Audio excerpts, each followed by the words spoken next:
Good day everyone. I am Kunal Kushwaha, a second year BTech Computer Science student at Lovely Professional University. I am here with my teammates Tejas and Siddharth. Today we are presenting our cloud scheduling simulation for the CSE316 operating system. Our project is not just a running task, it focuses on how decisions are made inside a cloud data center. Real platform like Amazon Web Service and Microsoft Azure Resource Management is more complex than just CPU uses. Most basic simulation only considers CPU, but our project uses a dual constraint model where each task needs both CPU and RAM.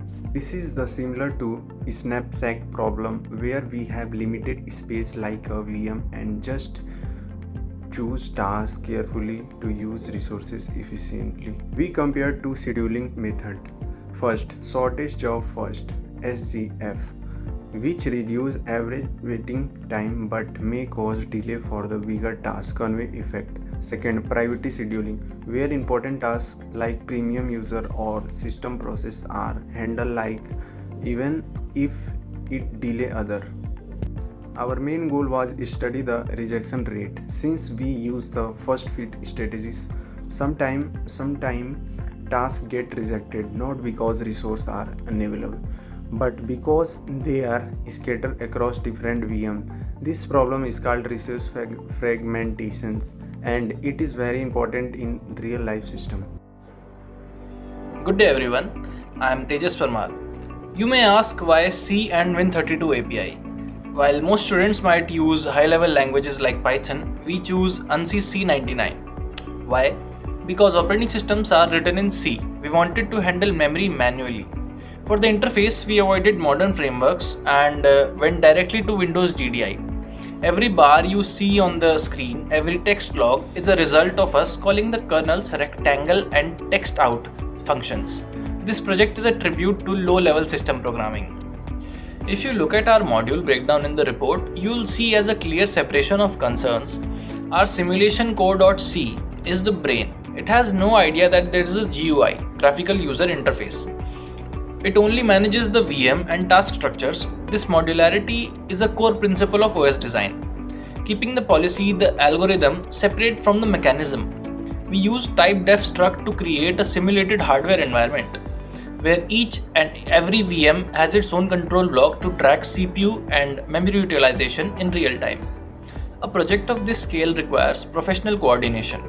We didn't just upload a final file to GitHub, we followed a strict Git branching strategy. We had a development branch for testing the SJF logic and a GUI feature branch for Win32 implementation. We only merged into the master branch once we confirmed there were no memory leaks or GDI object overflows. This mimics a professional software development lifecycle, ensuring our 8 commits history tells a story of this iterative progress. By using the MinGW compiler and linking the GDI32 and user32 libraries, we ensured that our application is lightweight. It runs as a native process, allowing us to observe and how the OS manages our OS simulation resources, while our simulator manages its own virtual resources. Hello everyone. I am Siddharth. Let's launch the executable. Notice the UI layout. On the left, we have the VM status bars. On the right, we have the event log.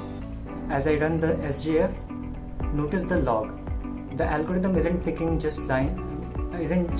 tasks. It's calculating a size metric CPU requirement plus memory requirement and sorting them. This minimizes the average waiting time. Now watch what happens when I switch to priority schedule. You'll see that some small jobs are actually skipped because a high priority job arrived. This is a crucial OS concept.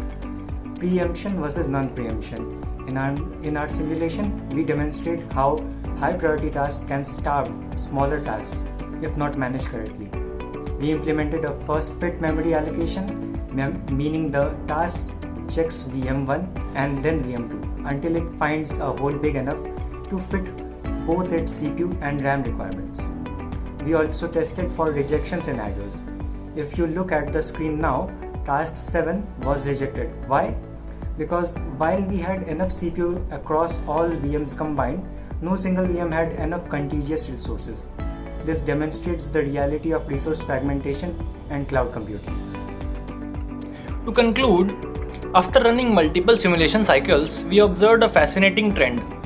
Shortest job first consistently kept our VMs at roughly 85% utilization because it could squeeze in many small tasks.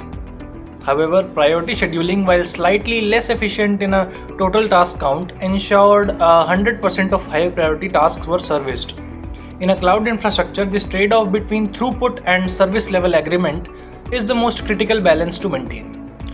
The project laid the groundwork for more advanced features. In the future, we plan to implement task migration. If VM1 is overloaded but VM2 is empty, the OS should be able to migrate a running task without losing its state. We also aim to add a load balancer at entry point to distribute tasks more evenly, moving to a first fit to a best fit or worst fit strategy.